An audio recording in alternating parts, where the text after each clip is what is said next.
Hi, welcome back to my channel. Today I am bringing you another process video for the May I Scraplift You YouTube hop, and I will be scraplifting this layout from the Organized Crafter over on Instagram. I will make sure to leave their link in the description box below. The picture that I am scrapbooking today is one of my son and his fiance.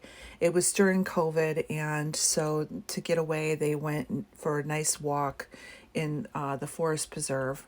Actually, yeah, this would have been in the fall. So I'm giving them a gift album for part of their, shower gifts for their wedding. And so this is one of the pictures that I heisted from them off of Facebook that I'm going to be scrapbooking today. Now, in the layout that I'm lifting, the Organized Crafter had like a photo element over on the left hand side. She had like circles and that were like framing the photo, and then there was two photos that were there, and I really loved them. And then a lot of like strips behind. Well, instead of doing two photos, I'm doing the one. And I used the border strip paper from Cartabella to do the strips that I'm going to have behind. Now I am inking all the edges with my Vintage Photo Distress ink from Tim Holtz, or actually this is Walnut Stain. And you're going to just see me going and inking all these edges. Once I have this all done, I will go and then try and mat the photo on several different papers. So you're going to see me doing this for a minute. While I'm doing that, make sure that you check out the description box below. I will have, like I said, the link to the Organized Crafter, as well as everyone else who is playing along this month for the hop. Now, everyone may not be playing along every day. They may be picking certain days to join in. So if you subscribe to their channels, that will allow you to see when they actually do post a video up on their channel. There's also links to some of our collaborators, can't say the word this morning, who actually just join in from Instagram. Make sure that you follow them as well and give them some love. You'll be really pleased with all the inspiration that you find over there. So I finished inking, and now I'm just going and matting my photo with 2 layers, actually 3. I wanted the white so it would pop off the page. Then I did the orange and then the brown like plaid. And I'm just going to put that where over on the page where I think I want it. Now I'm just kind of eyeballing it because in the layout that I'm lifting, she also had a lot of mixed media. So I'm going to go ahead and grab my Heidi Shine in Gold. And I didn't have any packaging, but I just grabbed this piece of Teflon that came from my Tim Holtz glass mat. And I'm just going to use that for smooshing. It's not the best, but it serves a purpose. So I'm just putting a little Heidi Shine on the mat, squeezing a little water on it from my water pen, and then going and smushing it down on the paper. Very easy technique. If you're not big into mixed media, this is one that pretty much everybody can kind of handle. So I'm just going to put a little of the gold at the top and the bottom, and then I will splatter it as well. And then I'm going to splatter on the right hand side where there will be a small cluster as well. And I'm just using some baby wipes to clean it all up. So I'm going to shake up my Heidi Shine again. I'm going to throw those splatters down.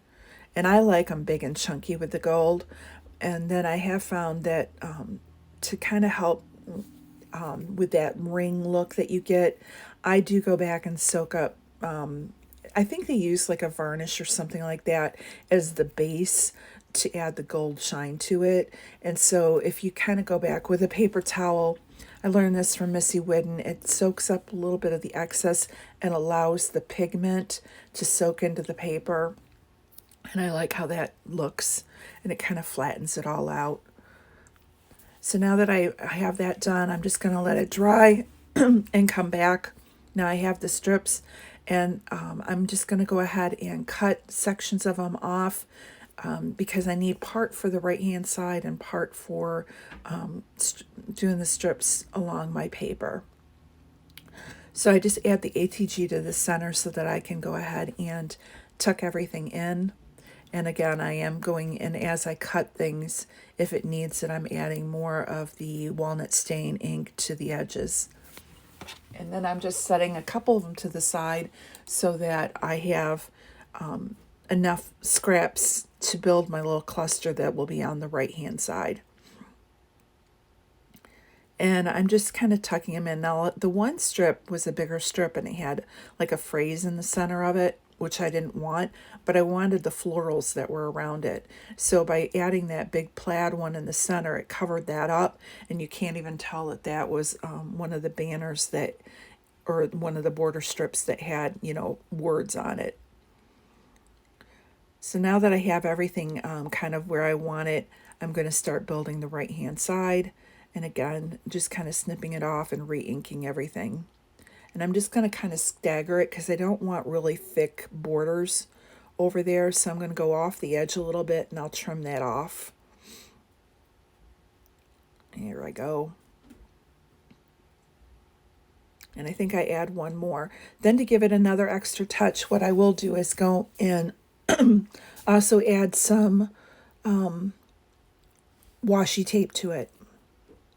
I have to apologize. This is early in the morning and I haven't been talking yet today, so I've got the frog in my throat. So I have that morning voice. Sorry. Okay, so now I'm going through the sticker sheet that came with the collection, and I'm just picking out stickers that I think will look cute with this. A lot of them were Thanksgiving-ish kind of, or pumpkin, and that really wasn't what this is about. It was just a fall walk. So I'm just trying to find items that look more just generic fall and not necessarily for, like pumpkin season or things like that. And then I'm going to make my title. I'm using the word from the sticker sheet fall, and I'm going to grab some thickers and I'm going to write "in love" in the bottom. I thought that was good for an album that I'm making for they're a wedding present. So now that here's where I'm going to go ahead and put the "in love." And then you can also see on the left hand side, I have some leaves that I had fussy cut off camera. Those I'm going to sprinkle around and at the end as well, just to kind of give it that whimsical look. And I start out with stacking the title, and I actually I'm going to move it and going to make it just run across. And I like having this better with just the "in love" together, and that it's not spreading it out too terribly much. And then I'm adding the washi below it, just 2 strips of it to try and give it a shelf to sit on. And then, like I said, I will take the washi tape and rip it in half, and I'm going to tuck that into this other just to give it a little bit more texture on both the right hand side cluster and then on the left where that milk can is. And that way it brings it into 3 different places on the layout. And by cutting it in half, it gives that ripped edge, and it just gives it a little extra something that I like. So I'm using the one, I don't know what's on it. It's, I think it was like a pumpkin or something like that, but you're not going to see it. All I want is the wood frame. And so when you pop the milk can on top of it, it covers up the icon that was on the tag, and all you see is the wood grain behind it. And I did pop those up on pop dots that were from Stampin' Up. I'm going to do the same thing with the octagon frame up above and give that a little bit of dimension. And then the third place that I'm going to pop up is the little basket that has all the mason jars in it. And I'm going to pop that up as well. So we'll have a little dimension in the 3 clusters along with the thickers that were used to write out the word "in love." And that's going to pretty much be it. After I sprinkle these leaves around, I'm going to use my art glitter glue that I've been testing out for putting the leaves down. And so far I'm happy with how it's holding up. It really is adhering very well to the layouts.